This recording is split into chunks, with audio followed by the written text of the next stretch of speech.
Olá, pessoal do canal Dr. Cune, tudo bem?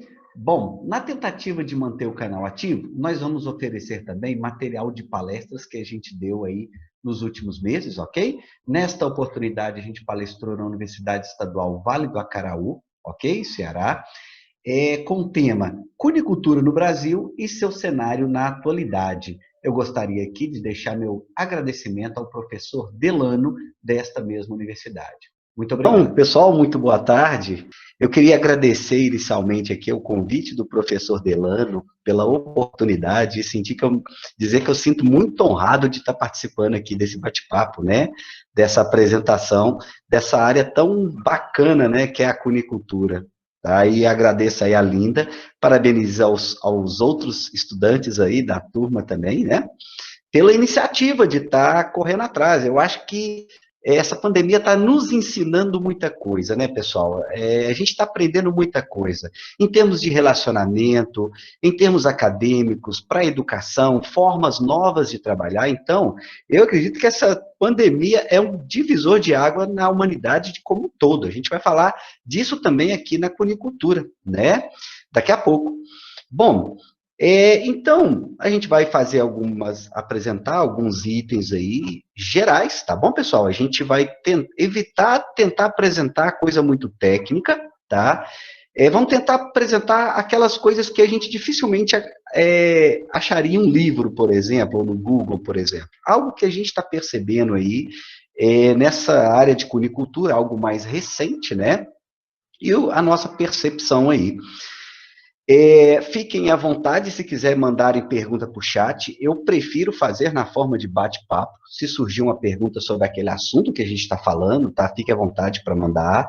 A Linda aí pode me interromper, tá, Linda? Fique à vontade. Professor Delano também me interrompa o horário que vocês determinarem aí, tá bom? Bom, então, o título da nossa apresentação é Cunicultura no Brasil e seu cenário na atualidade. Então, a ideia é justamente a gente falar sobre isso aqui, ó. Primeiramente, nós vamos falar da cunicultura do Brasil, né? Aspectos históricos da cunicultura. Eu acredito que para a gente entender a cunicultura hoje, é muito importante a gente trabalhar um pouco dos aspectos do que já aconteceu com a cunicultura no passado, quais que foram os nossos erros, nossos acertos, de uma maneira geral, tá? E apresentar até mesmo para a gente entender a cunicultura no presente, tá bom? Depois a gente vai falar dos aspectos no período de pandemia. Eu acredito que é também um divisor de água para a cunicultura, ok? Nós vamos falar da União dos Cunicultores, que existe um novo grupo de trabalho além da CBC, né, que é uma instituição fundamental aí para a cunicultura brasileira, tá? Nós vamos falar também da alimentação de coelhos em geral, mas a gente vai focar também num item bastante recente que a gente percebeu aí, que é a retirada dos promotores de crescimento, que vai reverberar no trabalho do cunicultor diretamente, ok? E vamos falar aí de algumas novidades aí, alguns eventos, para quem quiser se qualificar melhor em cunicultura, para quem quiser fazer curso, né, em cunicultura, quem quiser participar de eventos em cunicultura. E durante a apresentação, fique à vontade para a gente tá respondendo aí a perguntas em geral, tá bom? Bom, vamos começar a falar de coelho. E o primeiro item que nós temos que entender, quando se fala de cunicultura, tá? Não tem como você estudar cunicultura, você entender a cunicultura em sua complexidade, se você não entender esse item que vocês estão vendo aí, ó. Cunicultura o coelho é um animal muito versátil. Talvez seja o animal mais versátil que existe entre os animais úteis para o ser humano. Aqui nós estamos falando de animais domésticos, animais de companhia, animais de produção, animais de laboratório, animais de cativeiro em zoológico. Nós estamos falando do animal que é o mais versátil que existe. O coelho, ele nos presta qual tipo de serviço, por exemplo? Essa é a pergunta. Por que o coelho é útil para a sociedade? Essa é a pergunta. Ele nos presta serviço em termos de crias para pets, para animais de companhia, sim, mas ele também pode nos prestar serviço em termos de produção de carne, em produção de pele, produção de pelo, laboratórios. Bom, a medicina hoje é muito evoluída, assim como outras áreas, graças às cobaias. O coelho é um animal que se presta muito bem como um animal de laboratório também. Né? O coelho pode também ser utilizado para terapias assistidas com animais. O coelho é um animal dócil, o coelho é um animal gracioso. As pessoas, as crianças, quando veem o coelho, elas têm uma reação de muito apreço pelo animal.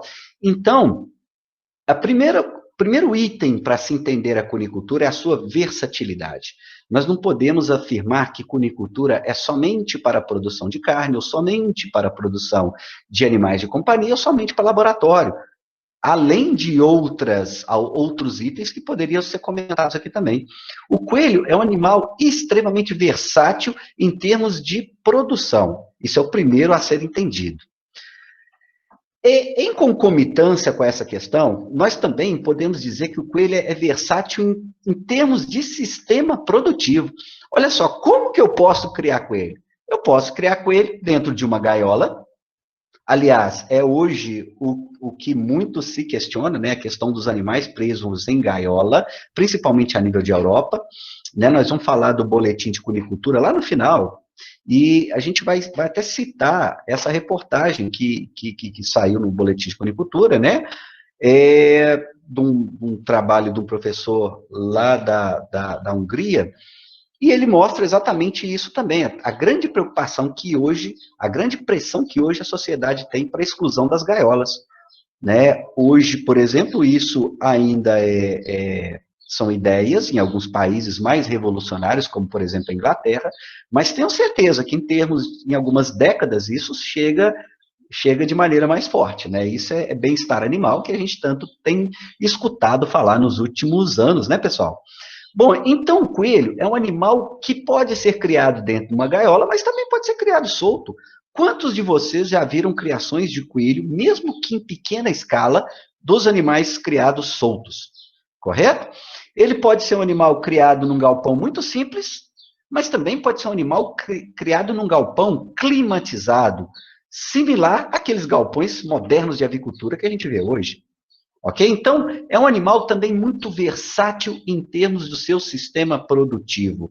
Então, o coelho é um animal que vai se adequar muito bem a grandes explorações, tá? Onde está empregado muitas pessoas, grandes produções, grandes granjas, ou também na agricultura familiar, onde o principal objetivo vai ser a produção de alimento para aquela família, né, e venda do excedente. Então, para você entender a cunicultura, o primeiro item é exatamente essa versatilidade do animal. Sem entender isso aí, a gente não consegue evoluir na cunicultura, né? E é claro, gente, nós estamos falando aqui de aceitar também diferenças, divergências entre estas áreas, né, da cunicultura que podem existir, ok?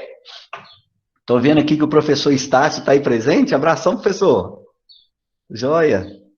Bom, continuando então, pessoal, a cunicultura do Brasil, aspectos históricos. Rapidamente, a gente vai tentar contar um pouco da história da cunicultura do Brasil, que tem as suas particularidades, né? Na verdade, a nível mundial, o coelho sempre foi muito utilizado, principalmente com alimento, principalmente no período pós-guerra, onde as famílias europeias eram muito pobres, e os coelhos serviam de alimento para essas famílias. Então, era comum criar dentro de casa, né, no quintal, como se cria hoje galinha. Era muito comum até para prover alimento para as pessoas, né? Aqui no Brasil, o coelho foi introduzido para dois propósitos principais, isso na década de 50, década de 60. Produção de vacina para febre aftosa, se produzia vacina de aftosa a partir do láparo. O que é o láparo? É o filhote do coelho. Nós temos o potro, que é o filhote do cavalo, o pintinho, o filho da galinha, né? E nós temos o filhote do coelho que se chama láparo. A gente quase não usa esse termo, tá? Então, se produzia a partir dos láparos. E também se produzia muita lã angorá, ok? Lã angorá é obtida a partir de coelhos da raça angorá, que é um coelho de crescimento de pelo longo, chegando a 15 ou até mesmo a 20 centímetros, e que poderia ser manufaturado, né?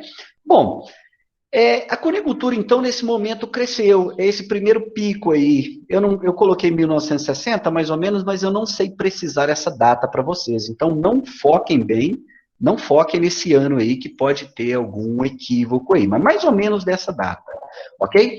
Bom, primeiramente aí teve alguns problemas, né? Primeiro, começou-se a produzir vacinas a partir da cultura desses tecidos, vacina para fitosa, ok? E aí os conicultores ficaram na mão, tiveram que adaptar seu conhecimento, as suas instalações à produção de carne. E, no caso, a langorá começou a ser fabricada de outra maneira, tá? A partir do fio mais sintético, né? Então, a conicultura que estava em crescimento, naquele momento, ela teve uma certa queda, né? E a partir da década de 70, então, começa a se estimular a produção de coelhos para a produção de carne, né? Ela, nos anos 80, foi muito estimulada, e em 1988 teve o seu auge, né?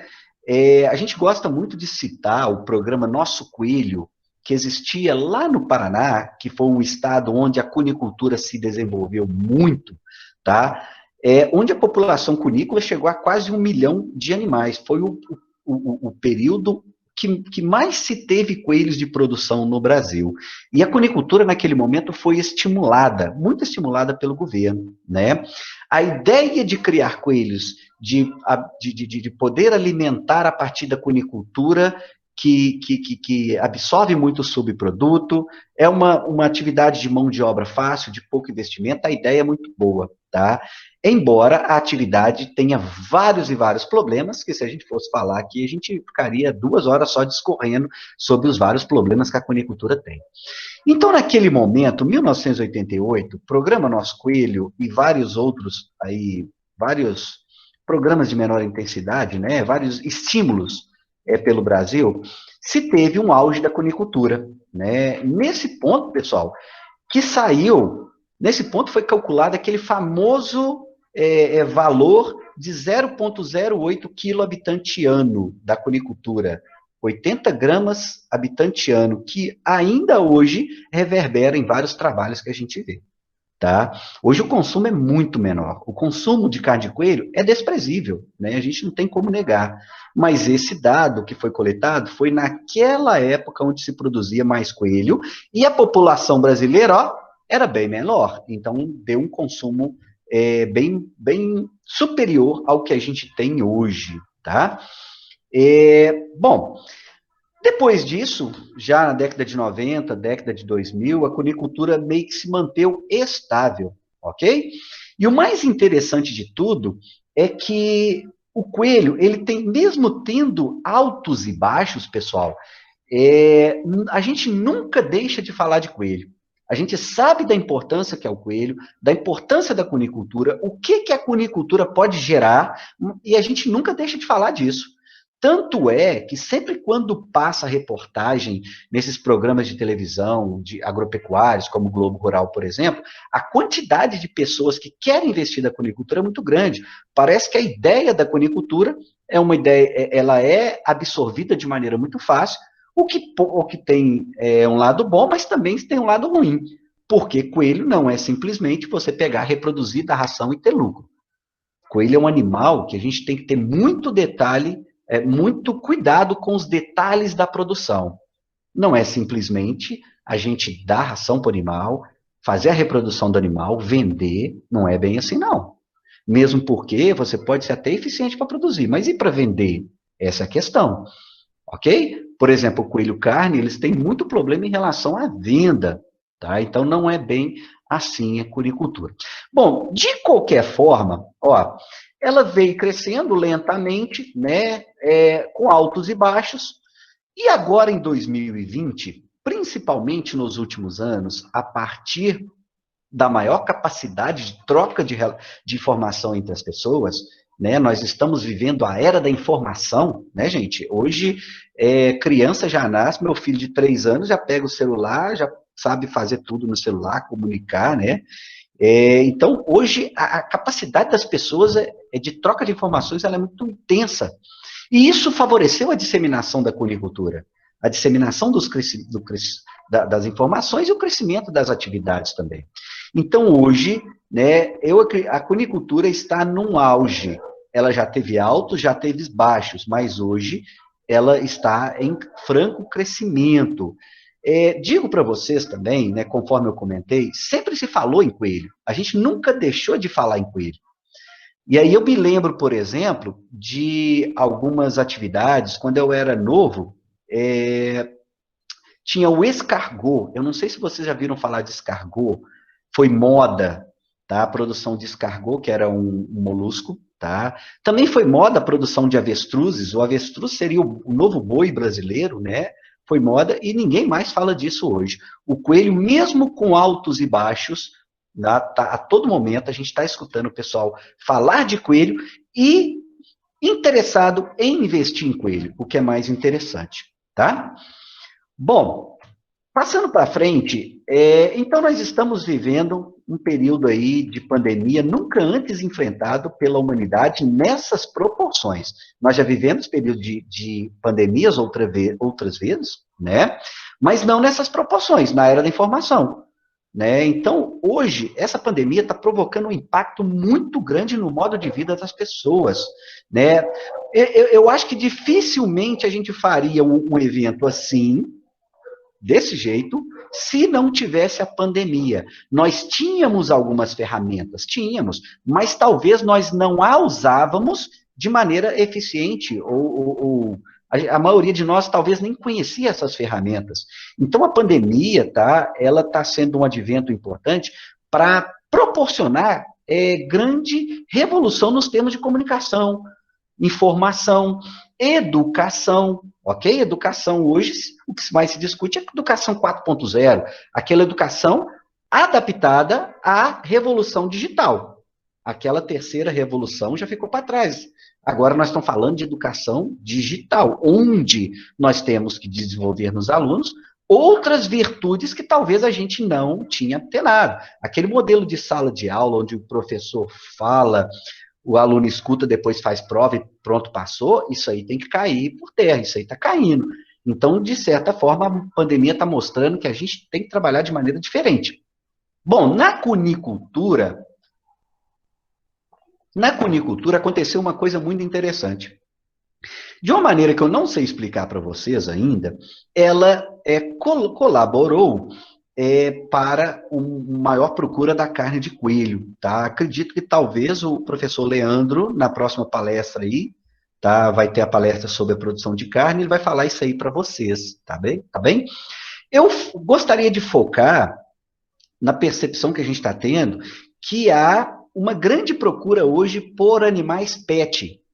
Lá no início, nós falamos também que uma das áreas da cunicultura é a produção de animais pet. E aí é fácil entender, haja vista que as crianças ficaram mais tempo em casa, né? E muitas vezes você tem que ter atividades recreativas, lúdicas para essa criança estar no ambiente doméstico. Então, uma das soluções foi comprar um animal, um coelho de estimação. A cunicultura pet, pessoal, ela já vinha crescendo, tá? Ela não cresceu somente agora na pandemia, tá? A Nayara deve falar para vocês o tanto que a cunicultura pet cresceu nos últimos 10 anos, tá? Mas ela vem crescendo muito, e agora na pandemia ela se intensificou esse crescimento, tá? O animal também, qualquer animal que seja, inspira na criança respeito, né? Inspira na criança senso além de respeito, senso de responsabilidade, né? Para muitas pessoas, por exemplo, muitas acreditam que faz parte da infância ter um animal de estimação, né? Então, isso pode inspirar na criança e é uma vantagem. O coelho, como animal de estimação, tem algumas vantagens sobre cães e gatos. Por exemplo, eu tenho cachorro aqui em casa, tem Pinscher. E se eu falo para vocês que eu tenho Pinscher, vocês sabem como é que é, né, o comportamento desses animais, o tanto que eu brigo com esses animais aqui, né, que começa a latir, faz uma algazarra danada. O coelho não tem esse problema, né? Quando se compara também com cães e gatos, o coelho ele tem um custo de manutenção menor também, quando comparado, a ração normalmente é mais barata, tá ok? Então, o pessoal tem visto bastante vantagens quando se adota o coelho como animal de estimação. O coelho também você pode interagir. É claro que você interage de maneira diferente. Nós não podemos comparar a capacidade de interação de um cão ou de um coelho conosco, porque o cão já é domesticado há 20 mil anos, pessoal. O coelho é domesticado há 1.500 anos, mas alguns coelhos têm sim uma capacidade elevada de interação, tá? E muita gente está muito satisfeita com os seus coelhos pets. Isso é importante, tá? Aqui na produção animal, nas ciências agrárias como um todo, a gente sempre fala do bem-estar animal, mas não podemos esquecer que os animais que nós produzimos também, os animais de companhia, causam grande, impactam de forma positiva na qualidade de vida dessas pessoas, né? Sem falar de humanização, que aí nós já estamos falando de algo que é ruim, tá, pessoal? Nós não estamos falando de humanização, que é algo que eu acredito que seja muito ruim. Bom, então, de certa forma, resumindo, eu acredito que a pandemia refletiu positivamente na cunicultura durante a pandemia. E vocês querem saber uma coisa interessante? Muita gente tem procurado os professores de cunicultura, profissionais da cunicultura, a CBC, tá, para investir em cunicultura. Tá? Por um ponto, a gente vê que a atividade está valorizada, está sendo buscada, pode gerar emprego, renda, tá? Mas, por outro lado, também, a gente tem um certo receio. Espera só um pouquinho. Tem um vendedor de picolé que passa todo dia esse horário e grita bem. Aí. Por outro lado, também, pode ser que muita gente entrando no mercado no mesma hora, né, no mesmo tempo, pode provocar algum impacto negativo a longo prazo, a médio e longo prazo. Ok? Para entrar na atividade cunícola, a gente tem que ter o pé muito certo, né?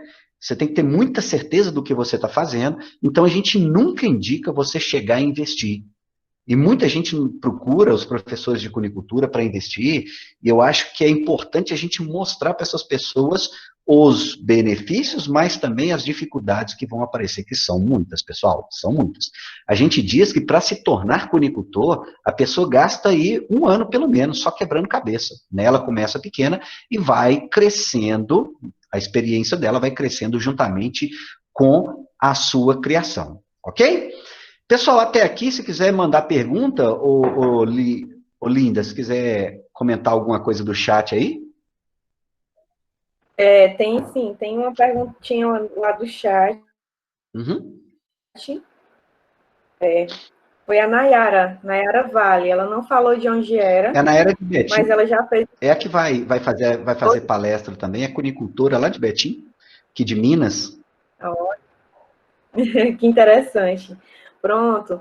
Ela perguntou assim, professor, fiz testes em viveiros com enriquecimento ambiental e troncos para simular plataformas, tentando manter 4 coelhos em espaço de mais ou menos 2 por 2 metros. Somente fêmeas, e não consegui ver benefícios de bem-estar. As fêmeas ficaram agressivas e brigaram muito, tendo machucados sérios. Na sua opinião, a gaiola individual é o melhor, visando o bem-estar?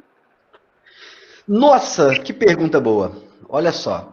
Pessoal, e aí era tema também para mais uma palestra, viu? Hoje, a nível de Europa, se fala muito em bem-estar. Aqui também no Brasil, fala muito em bem-estar, né? Em linhas gerais, qual que é a minha experiência com esse termo de alojamento coletivo? Eu trabalhei com isso lá em Valência, né? E trabalho com isso aqui também, aqui em Pambuí. Eu estou com um experimento lá no Coelhar, hoje de manhã eu estava até lá no experimento, e assim, as coelhas são muito agressivas, principalmente no período próximo ao parto e principalmente nos momentos que estão determinando a hierarquia. Então, por exemplo, eu tenho gaiola lá que tem 2 coelhas, eu tenho uma baia no chão que tem 4 coelhas. Hoje elas brigaram. Tem uma gaiola dupla que tem 2 coelhas, onde uma coelha tem a orelha mordida, porque a outra persegue ela. Tá? Então, assim, é complicado a gente alojar coelhos em período de reprodução juntos. Muitas vezes a gente acredita que bem-estar se refere a enriquecimento social, se refere também a aumento de espaço, mas bem-estar é muito complexo, pessoal. Para analisar bem-estar, a gente tem que pegar várias esferas. A esfera também do medo do animal, comportamental, o animal que não tem como esconder, que vive sob agressão constante, por exemplo, não, talvez pode ter o seu bem-estar impactado. E aí, a gente lembra... Professor, né, desses animais.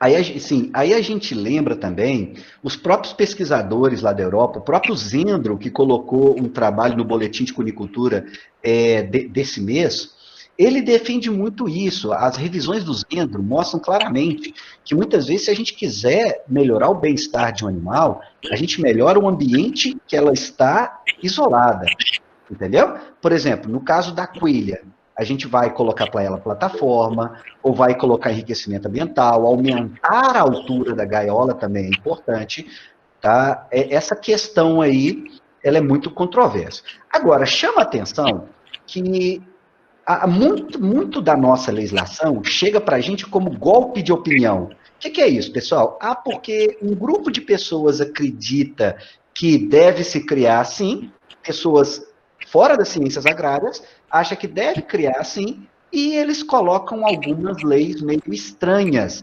entendeu? E isso vai reverberando de país para país. Parece que vai traduzindo a legislação, o que para a gente é muito ruim, ok? Agora, ainda só para finalizar a pergunta da Nayara, para a gente avaliar bem-estar, é complicado, Nayara. Muitas vezes, você vai ter uma queda no desempenho. Provavelmente, esse experimento que você fez, esse pequeno experimento, vai ter uma queda no desempenho. A melhoria que a gente tem normalmente é no comportamento, ok? Normalmente, melhorias em bem-estar são observadas a nível comportamental. Dificilmente a gente percebe uma melhoria no bem-estar a nível de desempenho produtivo ou reprodutivo, tá bom? Professor, ela até colocou um ponto que as coelhas não estavam em reprodução, mas mesmo assim ela percebeu essas brigas. Mas eu acho que você, continuando a sua fala, você conseguiu responder. Sim. E tem outra também, Deixa só, Olinda, deixa eu só complementar. Uma das premissas de se alojar aqui nesse experimento que a gente está fazendo foi conservar a mesma família. Porque se você aloja coelhas que não são da mesma família, há uma tendência de dar briga mesmo, somente se antes elas estavam separadas. E não nos esqueçamos que um dia você vai ter que separar essa coelha, porque ela vai entrar em reprodução. Se uma coelha pare no ninho da outra, a dominante faz isso, a dominante mata os filhotes das outras. Então você vai ter que separar. Quando você for juntar isso de novo, vai fazer a maior briga. Tem até uma pergunta, antes da pergunta do Ronaldo, surgiu uma dúvida minha, com relação a pesquisas, né, durante essa pandemia. A gente viu o quanto a dificuldade tão grande de fazer pesquisa durante esse período, e eu quero saber de você, como é que está sendo fazer pesquisa, realizar pesquisa, se está sendo trabalhoso, se não está, com relação a esse tempo de pandemia no tema da cunicultura.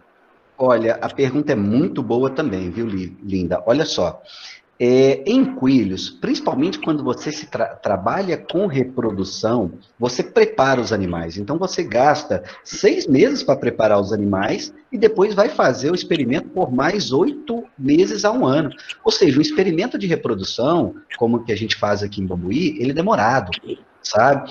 E assim, não tem como você parar. Então, por exemplo, no caso aqui em Bambuí, quando a gente estava com os estudantes, a gente tinha um grupo de pesquisa que a gente se revezava para ir no coelhário, né? Mas, como não temos, a gente conta com a participação das pessoas que tratam dos animais, mas nós vamos lá no coelhário aí 3 ou 4 vezes por semana. Nós não podemos esquecer, pessoal, todos nós que somos pesquisadores, vocês como estudantes de iniciação científica, que se nós temos o direito de trabalhar com esses animais na pesquisa, nós também temos o dever de estar do lado deles com as suas necessidades. Entendeu? Então, assim, se eu assumir a responsabilidade de fazer pesquisa com esses animais e estou preparando eles, é claro que eu tenho que dar meus pulos, vou lá, nem que seja a pé, e vou cuidar desses animais. Eu acredito que vários professores que estão presentes aqui, eu já vi alguns aqui, estão também, de certa forma, trabalhando nesse período também com os animais. Embora, por exemplo, na minha escola, criaram algum certo tipo de empecilho, documento para você preencher, para estar lá dentro. O importante mesmo é o animal que está lá dentro, que precisa da sua atenção. E você tem que estar lá para dar atenção a ele nas suas necessidades. Bom, professor, tem outra pergunta que é do Ronaldo. Ele é de Espírito Santo, Cachoeira. Cachoeira de Itapemirim. Ele colocou assim: gostaria de saber, depois de quanto tempo de nascido, preciso separar os filhotes para não haver procriação e brigas. Depois de desmamar, eles podem ficar juntos por mais quanto tempo? Entendi. Olha só, briga mesmo, briga, a não ser que tenha um filhote com um comportamento bem atípico, as brigas vão começar a ser observadas aí por volta dos 80 dias. Normalmente, é o período que a gente cria, a gente abate aí entre 70 e 80 dias, então a gente quase não vê briga no coelhário, a não ser que um animal com comportamento bem atípico. Então, a partir de 80 dias, começa a ter briga, começa a ter. Aí depende muito, macho costuma brigar mais.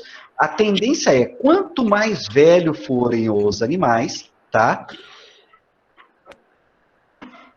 Quanto mais velho forem os animais, maior a possibilidade de ter briga, pessoal. Tá? E não se esqueça, ainda voltando lá naquela questão de alojamento coletivo, quanto maior o grupo que a gente coloca dentro de uma gaiola ou de um parque, hoje, por exemplo, a nível de Europa, eles criam muito em parques, que é um ambiente maior, enriquecido, tá? Quanto mais coelho você botar lá, mais a probabilidade de algum coelho bater nos outros. Algum coelho que tem um comportamento bem agressivo. E isso pode ser, de certa forma, ruim. Ok? Ok. Professor, Vamos continuar? pode continuar a sua fala, que aí depois a gente abre mais para mais perguntas. Beleza, então avançando, pessoal. Bom, já que o momento era bom, todo mundo percebia que o momento era bom, principalmente para a cunicultura PET, né? Foi proposto uma reunião geral do setor de cunicultura, né? E aí participaram professores, a Associação Científica Brasileira de Cunicultura ajudou bastante na parte logística, na parte de discussão, tá? Os cunicultores participaram em massa também, tá? Eu acredito que o trabalho que tem sido feito pela CBC, ele é muito importante, tá? E conta principalmente com o apoio dos cunicultores. Para qualquer atividade produtiva, pessoal, os produtores, as produtoras devem estar envolvidas também. Nós não podemos só tentar trabalhar a questão só dentro da academia, a gente tem que ir além. Então, com base nisso, a gente convidou aqui vários setores, né, frigoríficos, cunicultores, fabricantes de ração, parte acadêmica também, e se fez uma reunião online. Dessa reunião online, se chegou na ideia de fazer um curso de venda e pós-venda em cunicultura PET. E aí, eu aproveito e falo do trabalho do cunicultor PET, da diferença do trabalho desse cunicultor PET. O cunicultor carne, ele entrega o animal para abatedouro e acabou.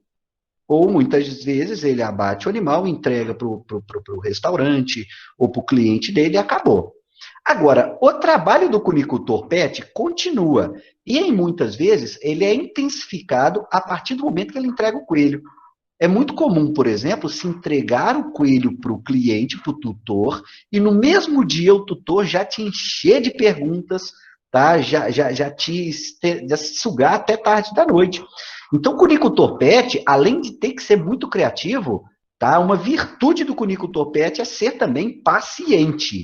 Um cunicultor PET que quer se destacar tem que ser também paciente, atencioso, claro que dentro dos nossos limites, né? Bom, então a partir desse curso, quer dizer, a partir dessa reunião, fez-se um curso onde convidou-se várias pessoas para discutir a cunicultura PET, discutir sobre as raças, convidamos cunicultores, né, uma especialista, por exemplo, uma estilista de coelhos, né, banho, tosa, essa questão, porque hoje tem muita procura. E também nós convidamos, né, a partir do professor Leandro, ele convidou um colega que trabalhava no Sebrae. E o pessoal do Sebrae tem uma visão, assim, muito diferente que nós da academia. O pessoal do Sebrae, eles enxergam, assim, os problemas, a questão do associativismo de maneira muito mais clara que a gente. Então, a participação do Sebrae foi decisiva nesse evento. Porque a todo momento, parece que os cunicultores, pelo menos nas tentativas que eu pude acompanhar desde 2010, a todo momento a gente quer fazer uma associação, uma cooperativa, quer chegar com os documentos prontos e assinar e formalizar a coisa. E aí veio o Sebrae e falou com a gente, não é bem assim não, vamos com calma. Primeiro vocês fazem um grupo mais informal e a partir do amadurecimento desses grupos, vocês podem partir para o outro nível, que seria uma associação, por exemplo. Então, a partir desse grupo, saiu aí o que a gente está chamando de Núcleo Brasileiro de Cunicultores. Esse nome ainda vai mudar, ok? Talvez não permaneça dessa maneira. O grupo, os próprios cunicultores vão decidir sobre o próprio nome, mas o mais interessante disso tudo é que surgiu 4 grupos internos a partir desse grupo. Olha só, um grupo para discutir a alimentação dos animais, porque a gente sabe, pessoal, que a alimentação representa aí cerca de 60% a 70% dos gastos que um cunicultor vai ter na granja. A alimentação é um dos itens cruciais em cunicultura e é um dos itens mais problemáticos que nós temos hoje, arrancando o cabelo de vários cunicultores que a gente tem aí no Brasil afora, tá? Não é fácil a questão de alimentação em coelho, ok? Nós vamos falar um pouquinho daqui a pouco. Mas também, marketing e divulgação, nós temos que divulgar a cunicultura, tá? E principalmente, valorizar o trabalho do cunicultor, tá? Porque o cunicultor já começa a ter também algum certo tipo de concorrência desleal. O que é a concorrência desleal? A Nayara, por exemplo, que vai falar para vocês em um dia dessa semana, cunicultora, ela vende o coelho dela lá, por exemplo, ela tem uma preocupação com a qualidade genética desse animal, com o padrão racial, ela tem um certo custo, né, e vende o animal, por exemplo, a 200, 300 reais. Mas uma pessoa cruza o animal de maneira bem descontrolada, de maneira pouco técnica e de uma maneira menos profissional e vende esses animais de maneira muito barata. Então, o cunicultor pet já tem esse tipo de concorrência também. Então, para valorizar o trabalho dessa pessoa, valorizar o trabalho do cunicultor, a gente criou esse grupo interno aí, que é o marketing e divulgação, tá? Nós temos também um grupo de registro genealógico e livro de raças, ok? Nós não temos um perfil de coelhos brasileiros. Você me pergunta assim, Luiz, como que o Brasil define, por exemplo, o coelho Califórnia? Nós já tivemos algumas tentativas para definir, mas nada ainda certo. Nós não temos um livro de padrão de raça, como existe em outros países. E nós não temos também registro genealógico de coelhos. Tá? A normativa que faz o registro genealógico não contempla os coelhos, por alguma desinformação, ou até mesmo a falta de interesse dos cunicultores daquela época para informar para o Ministério que era para deixar os coelhos também. Eu acredito que não teria problema nenhum o Ministério acrescentar. Então, nós já temos um grupo de trabalho, tá, que está trabalhando essa questão do registro genealógico e livro de raças. E o 4º grupo é um grupo de associativismo, legislação e eventos para trabalhar questões relacionadas à legislação, à organização de eventos. A gente percebeu nos últimos meses, pessoal, que organizar evento é muito mais fácil do que a gente imaginava. E esses eventos, eu acredito que sejam cruciais para a formação de todos os cidadãos. É nos eventos que a gente vai discutir ideias, que a gente vai conhecer as pessoas, né? Que a gente vai ver as novidades. Então, os eventos presenciais e também virtuais são extremamente importantes, né?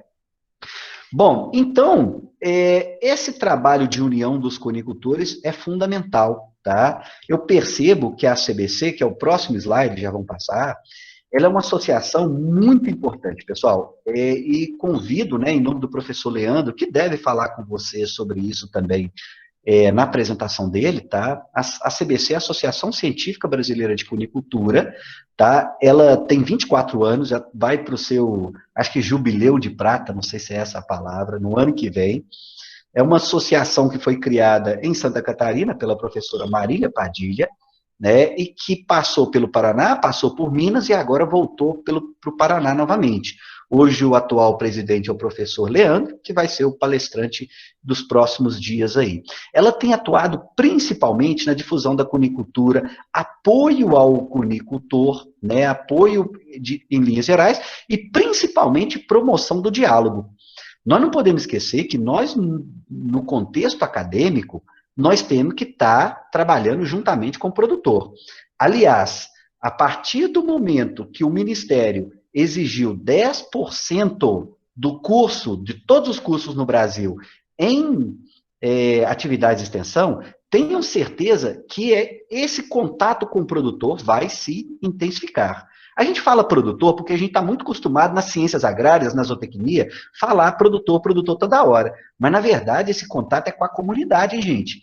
Então, os cursos têm que se adaptar até 2021, né? Há uma nova proposta de extensão nos cursos. E eu acredito que isso vai ser muito importante. A CBC, de uma certa maneira, já vinha há alguns anos tentando incrementar o diálogo entre os curicultores. Porque o fundamental é botar as pessoas para discutirem seus problemas. Nós temos muita ciência, tá? Principalmente em cunicultura, a nível de Brasil já pesquisou muito, a nível de Europa já se pesquisou muito. Infelizmente, na cunicultura permanecem alguns problemas sem explicação, como, por exemplo, olha só, no Brasil se pesquisou muito sobre nutrição e alimentação de coelho, muita gente dedicou praticamente a vida acadêmica toda a isso, mas a ração que chega para o meu coelho ainda é de péssima qualidade, em grande parte das vezes. Nós temos rações boas, mas em grande parte das vezes ainda é de má qualidade. Então a questão é botar as pessoas, é estimular as pessoas a elas próprias, tá, pensarem nas soluções. Isso pode ser até fácil, assim, teoricamente, na prática é um pouquinho mais difícil de acontecer, mas a gente tem que tentar, de alguma forma tentar, tá? E a CBC hoje tem um corpo, né, de diretores aí muito competentes que muito têm trabalhado para dentro desse trabalho aí, ok? Fica o convite aqui para vocês conhecerem mais, eu acredito que o Leandro também deve falar um pouco mais da CBC, se afiliarem, tá? A CBC, ela tem feito milagres nos últimos anos para continuar viva, tá?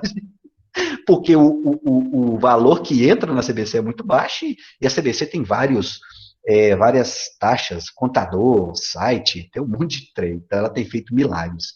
Bom, rapidamente sobre alimentação, quando se fala em alimentação, a preocupação com a cunicultura é muito grande. Por quê? Porque o coelho é um animal muito sensível à qualidade da ração, tá?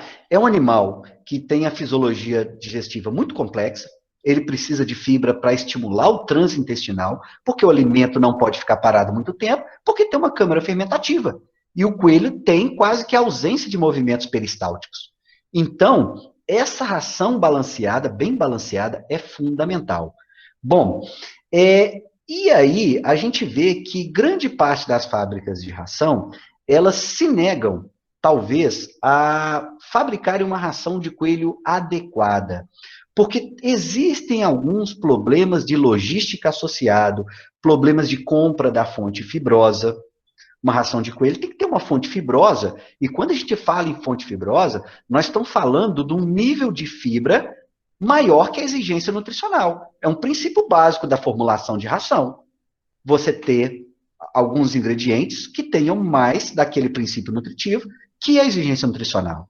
E muitas fábricas, tá, elas não querem colocar justamente a fonte de fibra, que seria mais importante. Colocam farelo de trigo, mas farelo de trigo, nesse caso dos coelhos, não é fonte de fibra, ok? Então, a gente tem tido muitos problemas com ração, problemas aí de cunicultor que percebe claramente o problema da ração, tá? E aciona a fábrica não consegue fazer nada, tá? Então, a ração tem dado um pouquinho de trabalho. E o pior, para piorar, uma norma, no final de 2018, foi publicada uma norma que proibiu promotor de crescimento para várias espécies. Tá? Se por acaso se utilizasse promotores de crescimento em alguma espécie, a fábrica deveria entrar com um pedido, uma documentação, experimentação em cima. O pessoal da suinocultura e avicultura conseguiu liberar, porque o volume de ração é muito alto, e eles não podem deixar de produzir com promotor de crescimento, com antibiótico. Frango de corte está pisando nas fezes ali a todo momento, não tem como produzir frango sem promotor. Agora, para coelho, tirou-se os promotores de crescimento. Em alguns lugares que se tirou o promotor de crescimento, começou-se a aparecer alguns problemas sanitários, alguns distúrbios, porque antes eram mascarados, talvez, pelo promotor de crescimento da ração. Entenderam? Bom, o que isso tudo vai reverberar, vai impactar na produção de coelhos de uma maneira geral? O nosso produtor de coelho, a nossa produtora, ela precisa, talvez, atentar um pouco mais para a biosseguridade da granja. Ok? Eu tenho visto o boletim de cunicultura e o pessoal tem focado bastante nessa questão. A biosseguridade da granja, ela é muito importante.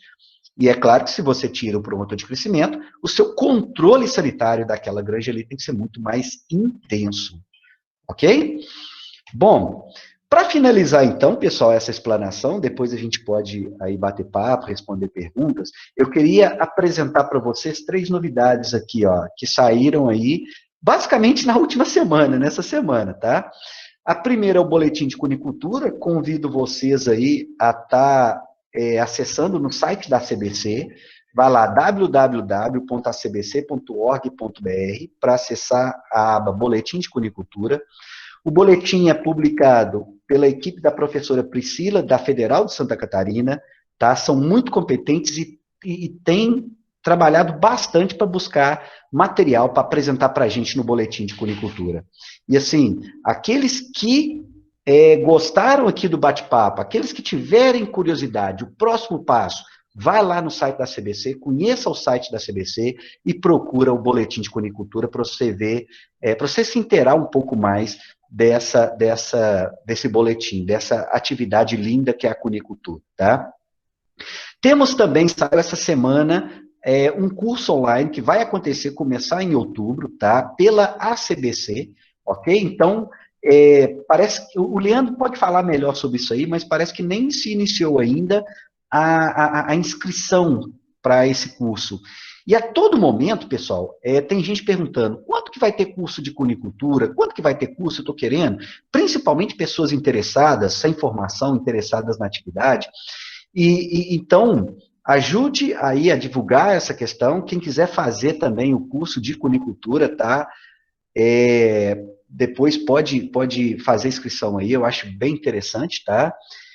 Não podemos esquecer que um dia você pode, de repente, prestar assistência técnica em cunicultura, né? Isso é comum, pelo menos para elaborar um projeto, alguém que está interessado, né? Para elaborar um projeto.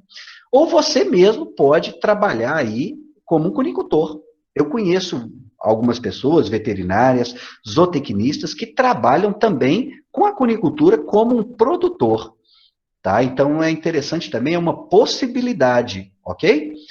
E nós temos aí, bastante interessante, também aqui, terceiro aqui, o primeiro Congresso Internacional de Mulheres relacionadas, né, dentro do desenvolvimento da cunicultura na América Latina e Caribe, ou seja, relacionadas com essa atividade. O pessoal vai fazer um congresso, né, para destacar o papel da mulher na atividade cunícola, tá? O que eu acho extremamente importante. E aí, hoje eu estava fazendo uma reflexão bem interessante. Na CBC, é um homem e 5 mulheres. O próprio boletim de cunicultura que eu apresentei para você é feito por mulheres, muito competentes, por sinal, tá? A gente tem vários exemplos de sucesso dentro da cunicultura, várias cunicultoras que tomam a frente, como a própria Nayara, que vai falar para vocês.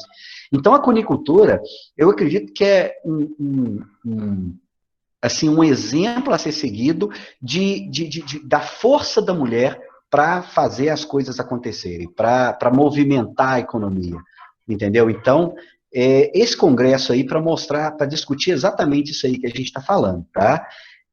Aqui só tem a data, mas com certeza quem está nos grupos de agricultura ou quem puder depois acessar o site da CBC, eu vou estar passando esse material aí do pessoal que mexe no site, com certeza vai estar lá, tá bom? Bom, então era isso aí que eu tinha para apresentar. A gente fica no bate-papo agora. Pronto, professor. Já falei no chat, mas eu vou enfatizar de novo. Quem quiser abrir o áudio, comentar, falar, fazer alguma pergunta, é só colocar no chat, eu quero fazer uma pergunta, para eu escrever aqui numa lista, para a gente organizar melhor a fala de vocês, tá bom? E aí você coloca, eu quero me inscrever para falar por áudio, que eu coloco aqui na lista, tá?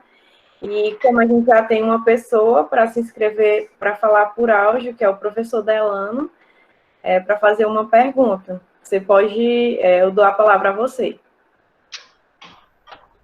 Boa tarde a todos, né? Obrigado pela excelente explanação, professor José. É muito bom nós que estamos começando também na cunicultura saber um pouco desse panorama, né? E assim, foi bem legal o que você trouxe, porque você trouxe uma coisa bem diferenciada daquele panorama que a gente já está acostumado de ver sempre, né? Mas eu gostaria de fazer duas perguntas, né? Uma relacionada rapidamente à alimentação. A fonte de fibra que você diz é a fonte de fibra forrageira, que a gente chama, que tem que ter, né? E não de concentrado, né? Essa fonte de... É a fonte de fibra, né? Para garantir fibra dieta na forma de FDA ou outros estimadores, se você quiser considerar, mas pelo menos FDA. Bom, né, a fonte de fibra forrageira, porque como eu sou mais da nutrição de ruminantes, né? A gente chama dessa forma, né? A fonte de capim, de forragem, no caso. Outra, professor, eu queria que você explanasse só um pouco como é que você vê a cunicultura no Nordeste. Primeiro, por questão cultural, né? A gente não tem uma grande questão cultural. E outra, principalmente pela questão do clima, né? Porque aqui no Nordeste a gente tem região, por exemplo, aqui em Sobral, a gente tem duas estações do ano, né? O mormaço e o quente, né? Então, a gente tem essa questão aqui também, sabe? E aí eu queria que você comentasse um pouco disso também, principalmente em relação aos coelhos, tanto para pet como para a produção de carne, é claro, por gentileza. Entendi. Olha só, vamos primeiro entender, pelo menos no meu ponto de vista, o porquê que a cunicultura está mais nos estados do Sul e do Sudeste. A gente não pode esquecer que é uma questão também cultural, né? Onde o europeu, né, ele tinha mais tradição com o coelho, e depois que o europeu, né, várias famílias se estabeleceu no sul e sudeste, eles trouxeram, de certa forma, essa cultura, principalmente sul, não é isso? Então, tradicionalmente, os cunicultores, aqueles mais antigos, estavam no sul, entendeu? Se você pegar lá o pessoal da Farco, né, os antigão da Farco lá, grande parte deles são descendentes de europeus, tá? Agora, Delane, eu acredito que tem algo relacionado também com o clima, tá? O coelho vai muito bem, tá? É claro que a gente tem que tomar algumas medidas relacionadas à ambiência. Ele vai bem onde tem 24 graus de média. 24 de média. Tem dia que vai estar 28, tem dia que vai estar 30, mas tem dia que vai estar 12. Então, de média, 24 graus. Eu acredito que... Desculpa. Eu acredito que isso pode influenciar de certa forma, sim, tá? Mas a gente percebe que várias escolas do Nordeste têm aproveitado o coelho de maneira eficiente. E aí a gente pode citar, por exemplo, o trabalho da professora Paula, da Federal do Sergipe, no meio acadêmico, e de vários outros, o próprio Estácio, que estava aqui também, trabalhava com o coelho. Não podemos esquecer que o coelho é muito importante para desenvolvimento humano, para projetos de pesquisa, ok? Quantos estudantes que podem começar na iniciação científica a partir do coelho, que é um excelente modelo experimental. Então, várias escolas têm aproveitado isso. Chama atenção também professora Lindomárcia, na Paraíba, e vários outros. Eu acho que é até ruim a gente mencionar, porque a gente pode esquecer de várias pessoas também, né? Então, eu acredito que tem um componente cultural. Eu acredito que tem um componente climático, sim, envolvido, mas eu acredito que essas barreiras estão sendo quebradas, tá? É claro também, gente, que, considerando que o animal é importante, que a atividade explorativa é importante para garantir tudo isso que a gente comentou, é possível explorar o animal. Contudo, o desempenho produtivo e reprodutivo desse animal tende a ser mais baixo, entendeu? Talvez em temperaturas ótimas, o meu coelho aqui, por exemplo, em Bambuí, que tem 21 de média, ele me dá 40 gramas dia. Mas talvez aí no Ceará, que tenha talvez 25 ou 26 de média, Delano, não sei exatamente, talvez esse coelho não vai ganhar 40, vai ganhar 35 gramas dia. Então, é adaptar à situação que tem aí. Mesmo porque um dos pilares, né, gente, da produção animal é também a ambiência. Se a ambiência não está totalmente, não está em sua excelência, isso vai impactar no desempenho do animal. É produzido dessa maneira mesmo, tá ok? Eu percebo, assim, grande... E aí eu lembrei de uma coisa importante também. Em 2018, foi realizado lá em Goiânia o quinto congresso... Ai, gente, eu tô ficando doido. 6º Congresso de Cunicultura das Américas. E eu destaco o grande número de grupos de pesquisa do Nordeste, viu, gente? Se vocês pegarem os anais, tá, o material que for publicado no 6º Congresso de Cunicultura das Américas, você vai ficar assustado com a quantidade de grupos de pesquisa do Nordeste que publicaram. Turma muito boa de serviço.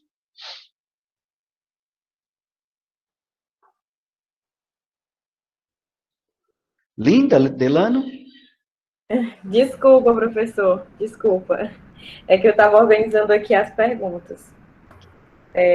Temos uma pergunta da Cássia.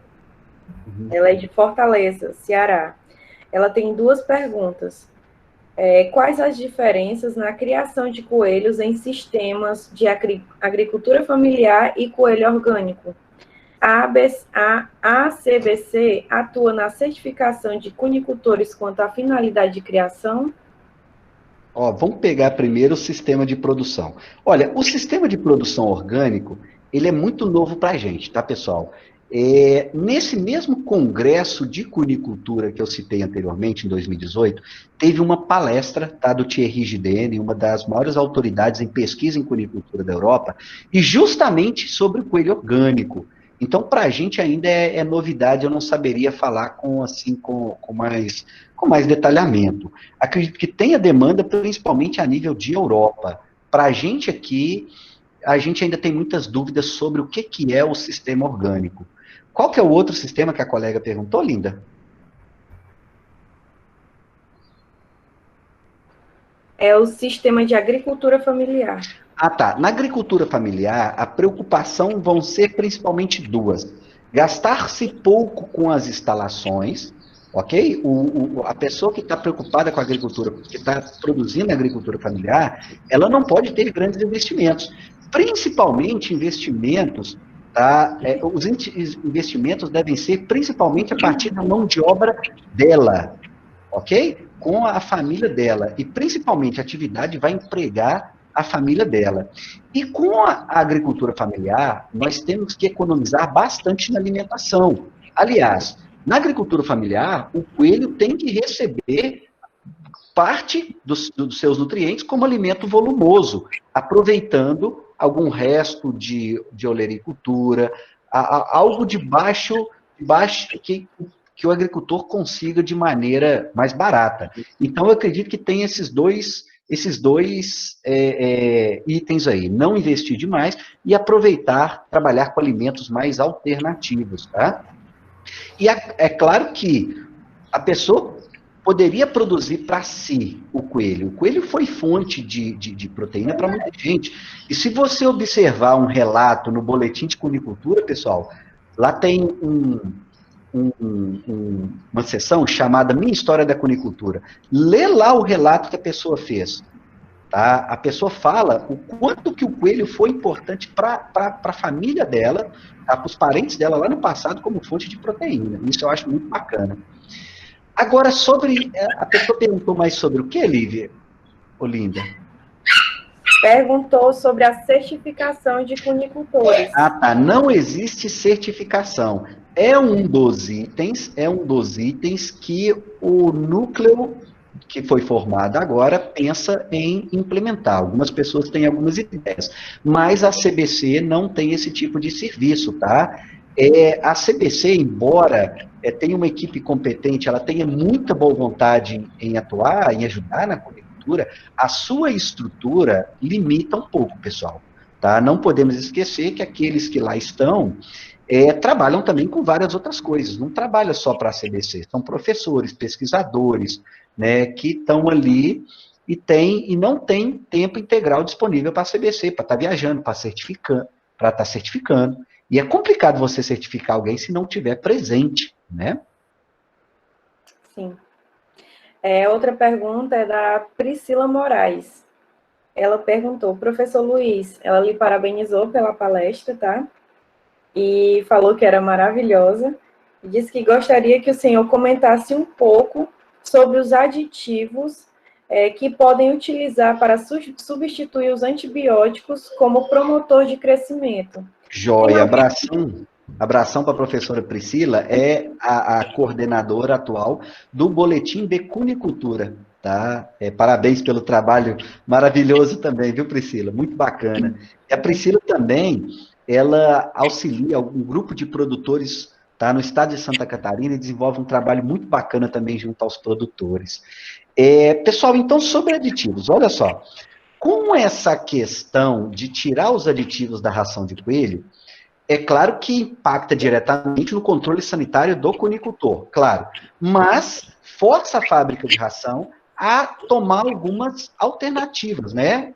Que antes talvez ela não tomava, como, por exemplo, melhor ajuste nutricional dos princípios nutritivos. Então, para todos os animais, a gente tem algumas necessidades nutricionais. Para não ruminantes, animais que comem o alimento completo, você equilibra esses princípios nutritivos e fornece para o animal à vontade ou uma quantidade. Para ruminantes, você já trabalha com quantidades daqueles princípios nutritivos de maneira diária, é diferente. Então, esses princípios nutritivos para coelho têm que ser muito bem equilibrados a fim de não causarem distúrbios nutricionais. Esse é o primeiro fato, no caso da ração. Agora, existem alguns aditivos alternativos, sim. Por exemplo, hoje se fala muito em pré-bióticos, se fala muito em probióticos. No mercado, se você julgar isso, você vai encontrar um monte de empresa vendendo pré-biótico, probiótico, e nós temos algumas outras alternativas, como, por exemplo, óleos essenciais, que dá para utilizar também para melhorar o aspecto nutricional da ração. A grande questão é o que vale a pena ou não. Tá, pessoal? Nós temos várias alternativas aí a nível de formulação para coelhos. Agora, a pergunta é, qual desses que vale a pena trabalhar? E aí, é um trabalho muito importante que a fábrica de ração tem que fazer acompanhando o produtor. É claro que ela vai ter o custo de formulação, que é importante, mas depois do custo de formulação, ela vai ter que acompanhar esse produtor, como que ele está indo na prática. Entendeu? As fábricas de sucesso, elas acompanham o produtor na prática. Ou muitas têm até uma fazenda experimental onde testa os seus produtos também. Ok? Então, é por aí. Eu acredito que seja por alguns aditivos que necessitam valer a pena, tá? E também pelo melhor ajuste nutricional das fórmulas. Pessoal, quem quiser saber mais sobre formulação de ração para coelhos, eu acredito que a gente vai falar disso, não vai, Delano, futuramente? Formulação de ração para coelhos? Vai, professor. A gente está organizando um curso para o dia, eu acho, se eu não me engano, dia 28 de setembro, um curso de conceitos básicos para formulação, né? Que a gente até tinha conversado, que você vai ministrar para a gente. Isso. Aí nós vamos trabalhar exatamente o que está no manual prático de cunicultura, ou seja, os ajustes nutricionais. Então, lá no manual de cunicultura, vai estar falando quais são os alimentos que já foram testados para formulação para coelhos, cita também alguns aditivos que foram trabalhados, valor nutricional. Na formulação, de um lado, por exemplo, tem as necessidades nutricionais do animal. No outro lado, eu tenho o que o meu alimento fornece de nutrientes. No meio, estou eu, nutricionista de animais, impondo restrições. O programa de formulação vai só cruzar essas informações e me dar um custo mínimo de formulação. Ok? Então, isso deve ser considerado no processo de formulação. Esse melhor ajuste e também a questão aí dos aditivos que vale a pena, que já existem. Linda, deixa eu só fazer uma pergunta em relação a isso que o professor Luiz falou. Eu peço até desculpa aos demais, mas é porque preciso de uma dúvida. Professor Luiz, por exemplo, eu vou fazer uma comparação, né? Mas assim, por exemplo, eu sou mais especialista na produção de ruminantes, né? Então, minha especialidade é a parte de formulação de dietas também, e eu me interesso muito por isso. Para alguns produtores, a gente passa para esses produtores uma formulação básica para esse animal, ou para aquele produtor, e ele mesmo faz a mistura do alimento. No caso, para coelhos, é possível que o técnico passe para o produtor: ó, você precisa misturar esses alimentos dessa forma para que você tenha um alimento mais adequado.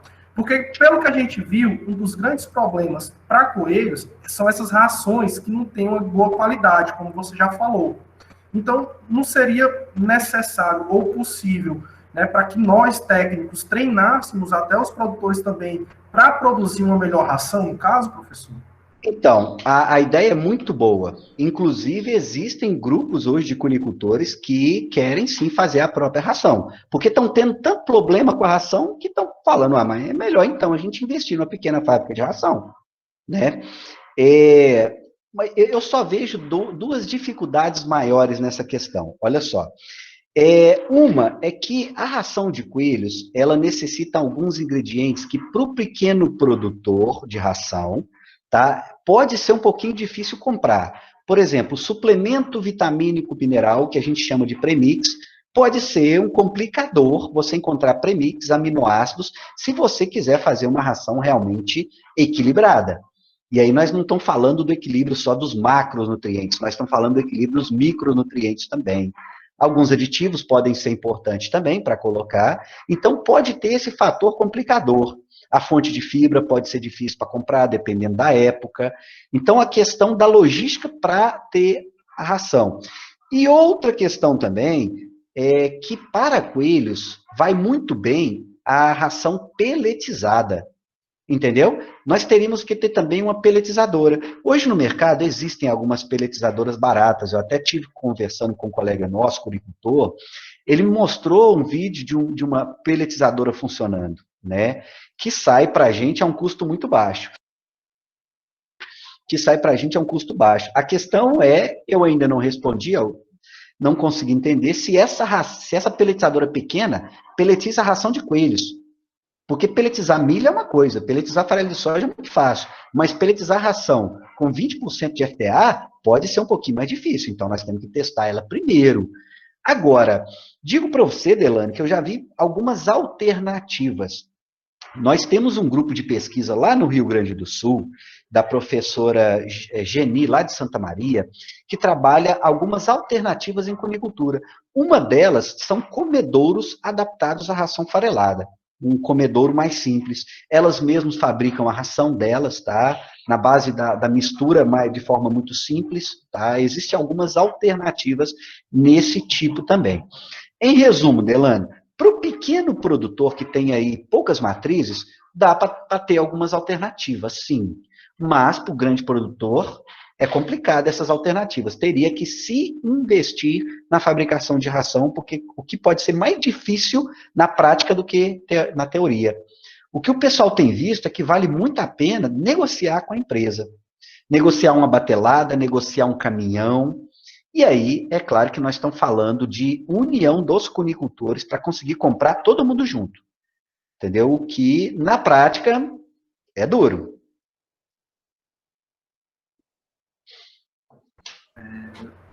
Pronto, professor. Tem outra pergunta também. Uhum. Essa é do Luiz. Ele é de Sobral mesmo, da nossa turma, na verdade. Parabéns, ele parabenizou e continuou com a pergunta. Criação de coelhos, como é sabido por todos, em climas quentes, como aqui na região Nordeste. Só um minuto. Ele está perguntando pela sua experiência, quais seriam as raças de coelhos que melhor se adaptariam aqui na nossa região? Aí ele está perguntando raças para pet ou raças para corte? Eu acho que ele pode ligar o áudio e perguntar. Por favor, Luiz. Professor, boa tarde. Boa tarde. Obrigado. A gente fica assim muito lisonjeado pela sua palestra, tá? Então eu queria saber para os dois, professor, assim, aproveitar você aí para falar sobre pet e também para carne. O que você acha, assim, na sua experiência? Qual seria as melhores? Obrigado, Luiz. Eu que fico feliz pela pergunta e pela oportunidade. Então, quando se fala em corte, pessoal, aí nós vamos trabalhar com matrizes mestiças, tá? Hoje a gente tem trabalhado com essa ideia, que é uma ideia que já é praticada por outros países com a conicultura um pouco mais desenvolvida. Nós ainda não trabalhamos bem a questão da mestiçagem, como acontece em outras atividades. Por exemplo, hoje em suíno você trabalha com linhagens, em aves com linhagens. Em bovino, você trabalha, na maioria das vezes, cruzamentos. É claro que depende da realidade de cada produtor, né, Delano? Mas, normalmente, são cruzamentos. Em cunicultura, também, a gente está trabalhando com alguns cruzamentos. Bom, aí você me pergunta, Luiz, tem alguma espécie mais adaptada ao calor? Olha, eu já vi um trabalho, há muito tempo, da professora Ana Moura, que testou o único coelho brasileiro desenvolvido por melhoramento genético intenso, que é o coelho botucatu. Eles testaram esse animal em clima quente. Por ele ter uma orelha maior e a orelha ser o radiador do coelho, tá? A gente brinca que a orelha é o radiador do coelho, ele teve um desempenho um pouco melhor, o animal botucatu. Mas, assim, eu não saberia te falar até que ponto que ele é mais ele nesse caso é mais adaptado do que o outro, entendeu? O coelho é um animal que sofre muito frente à instalação, à ambiência. Talvez seja muito mais interessante você investir num pé direito mais alto, para garantir maior ventilação, entendeu? Do que propriamente a raça. E aí eu trabalharia com animais mestiços, de repente mestiços Nova Zelândia, Califórnia, Nova Zelândia, Botucatu, entendeu? Ou misturava as 3 raças, por exemplo, né? Agora, você me pergunta sobre animais pet. Olha só, o pet vai muito do mercado que você tem aí no local. E também pode ser que seja interessante trabalhar com animais de pelo curto. Hoje, uma raça de pelo curto, que o pessoal está apaixonando com ela e está tendo muita saída, é a raça Netherland, que é o menor coelho do mundo. Ele tem uma orelhinha muito pequenininha, tá? Ele é um coelhinho pequenininho, é um coelhinho de porte anão, que tem uma saída muito boa e pelo curto, o que favorece a questão aí do clima quente, né? Para o animal perder calor. Talvez raças de pelo longo podem ter um pouco mais de dificuldade de venda. O animal pode sofrer mais em clima quente também. Ok? Eu iria, para começar, por exemplo, pela raça Netherland. Talvez você pode colocar aí também alguns animais, o tote, aquele que tem o rímel no olhinho, aquela manchinha no olho. De repente, um mini Lionhead também, apesar do mini Lion ter um pouquinho mais de pelo também, em algumas partes do corpo. Ok? Mas isso também, ô Luiz, é um estudo local que você pode fazer, né? O que o pessoal tem interesse? Qual coelho que a pessoa aí? Você pode mostrar uma cartilha para as pessoas e fazer essa pesquisa, tá? Seria até interessante como uma das atividades de iniciação científica dentro do grupo de pesquisa em cunicultura, né, depois da pandemia, ou até mesmo agora, né, pelo formulário online, a gente pode entrevistar aí umas 100 pessoas e descobrir aí na região de vocês qual que é a melhor raça de coelho que eles gostariam de comprar. Fica aí uma dica aí para o grupo de pesquisa seus aí em cunicultura, viu, professor? De repente, dentro da disciplina de cunicultura, pode sair essa pesquisa aí. Ótimo. Atualmente, nós estamos terminando de fazer um formulário para disseminar no Nordeste, professor, para saber como é que é a questão da cunicultura no Nordeste, até para publicar na Revista Brasileira de Cunicultura já, se der certo. Se Deus quiser, futuramente estaremos fazendo isso. Ótimo. Uhum. Pronto, professor. Tem outra pergunta do João José. Ele diz que é aluno da zootecnia da Universidade Federal do Ceará e já está próximo de se formar e tem muitas dúvidas com relação à cunicultura PET. Ele quer saber quais os investimentos necessários para a criação de coelhos para comercialização como PET. E quais as raças mais comercializadas como PET? São os mini coelhos? Então, nesse assunto, eu acredito que a própria Nayara, que está presente aí, vai falar bastante para vocês, vai detalhar muito mais. Falar de custos em cunicultura é, de certa forma, um pouco complicado, porque lá no início a gente falou também da versatilidade em termos de sistema de produção. Então, você pode gastar muito em cunicultura, tá? Tem gente que gasta horrores com galpões de coelho. Para essas pessoas, muitas vezes, a cunicultura é também um hobby. Não se esqueçam disso. Para muita gente, cunicultura é hobby, ok? Mas também a pessoa pode gastar muito pouco. Então, normalmente, o investimento está relacionado a gaiolas, bicos. Quando você compra gaiola, normalmente vem o comedouro. Está relacionado à compra de animais. E aí, no caso da cunicultura PET, você vai comprar um animal de um cunicultor, ok? Normalmente as instituições de ensino, pesquisa não têm animais PET. Você vai num cunicultor de sua confiança, um cunicultor que tenha mais nome, e você vai comprar um animal de qualidade. Aí você vai pagar, a Nayara pode falar melhor do que eu depois, talvez aí uns 300, 400 ou até mais por um reprodutor de melhor qualidade. Então é basicamente isso aí. Agora, é claro que você vai ter também alguns custos variáveis, como, por exemplo, a ração. A ração vai ser um custo variável que vai continuar. Se você quiser investir um pouco mais, aí você já vai construir galpão.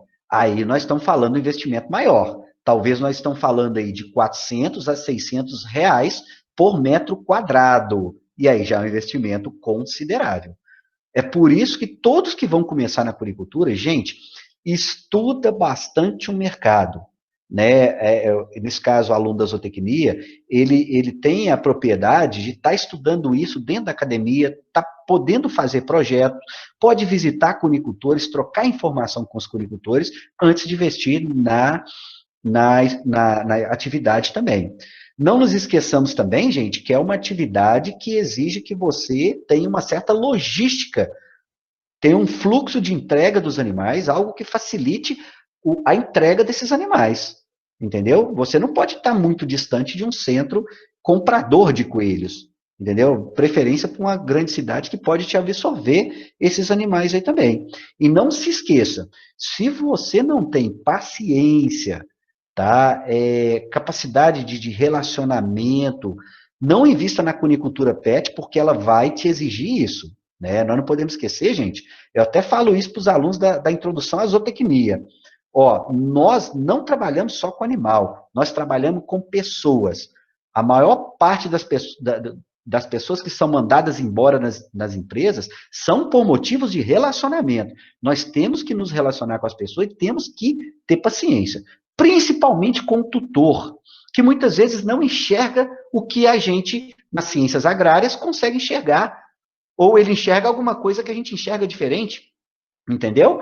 O tutor de coelho é alguém muito sensível, gente, mas muito sensível mesmo, que você tem que dar bastante atenção, ter muito cuidado com o que você vai falar. O tutor de coelho é aquela pessoa que vai na sua granja, entendeu? Ele vai lá conhecer os animais, conhecer as instalações, tá? Então, é uma pessoa diferente que precisa de muito cuidado, ser tratada com muito carinho. Eu acho que a Nayara vai falar para vocês bastante a respeito disso depois, tá?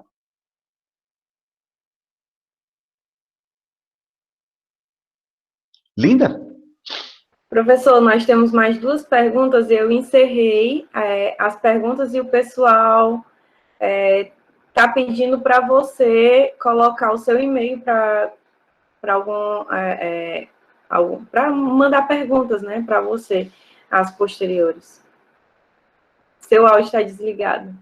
Quem quiser também pode mandar lá pelo canal, tá, gente? Pode mandar lá pelo canal, a gente sempre está respondendo. Lá é bom que todo mundo tem acesso depois, né? Sim. Vai acompanhar os vídeos do professor.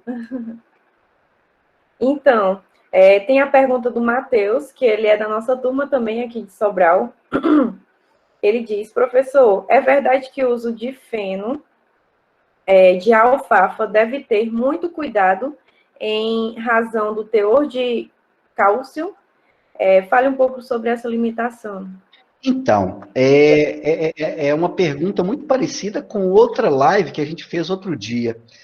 Na verdade, nós temos muita confusão nessa questão. E aí, a minha opinião que eu vou dar aqui é como nutricionista de animais. Entender? A minha opinião como nutricionista é o seguinte: nós da nutrição, até mesmo nós da zootecnia e áreas afins, a gente olha para o rebanho como um todo. Nós não olhamos o caso específico daquele animal. O olhar é diferente, correto?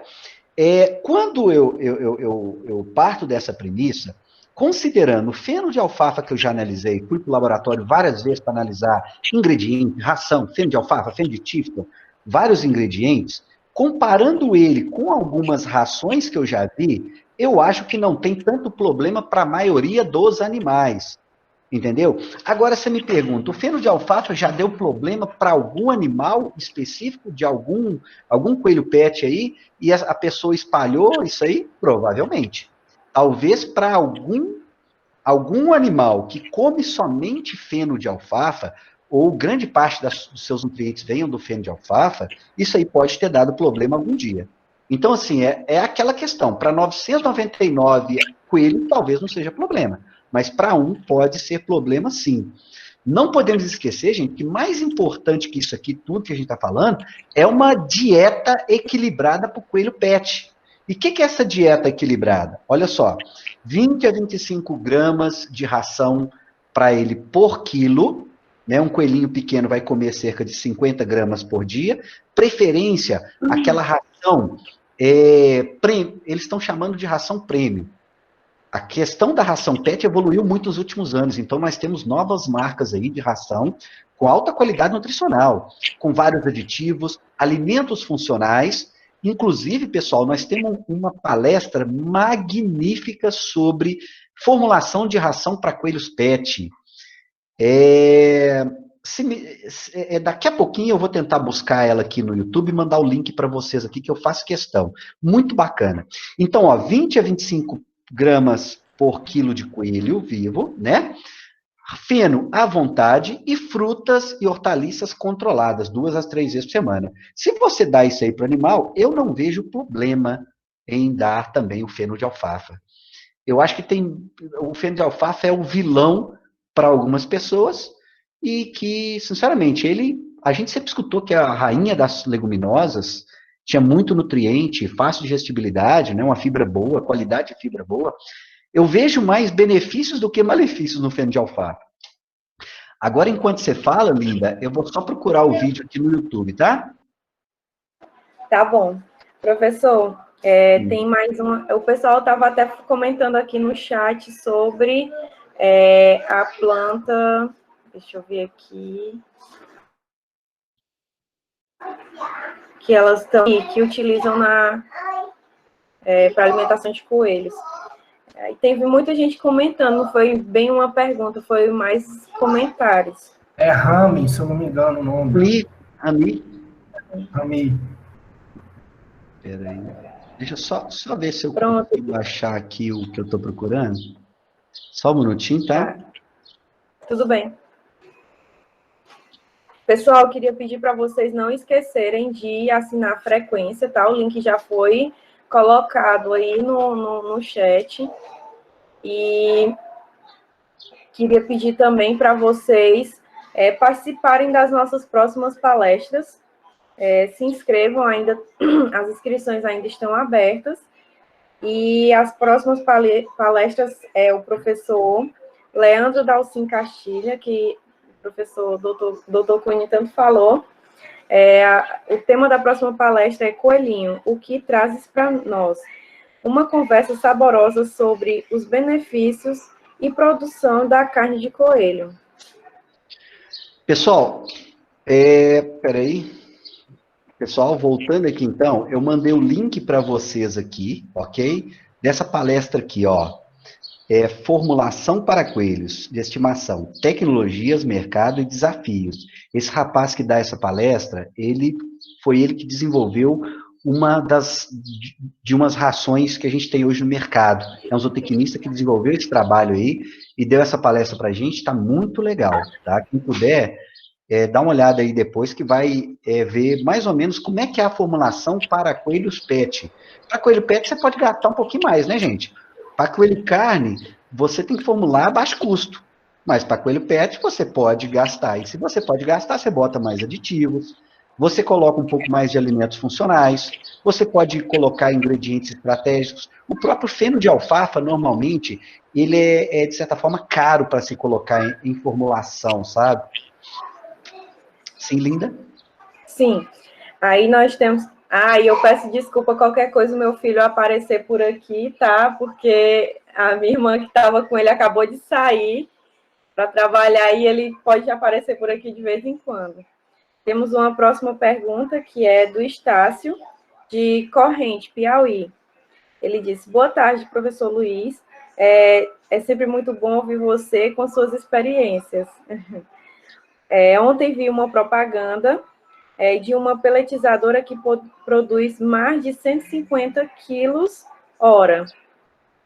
O valor do mercado sempre foi em torno de R$ 9.000.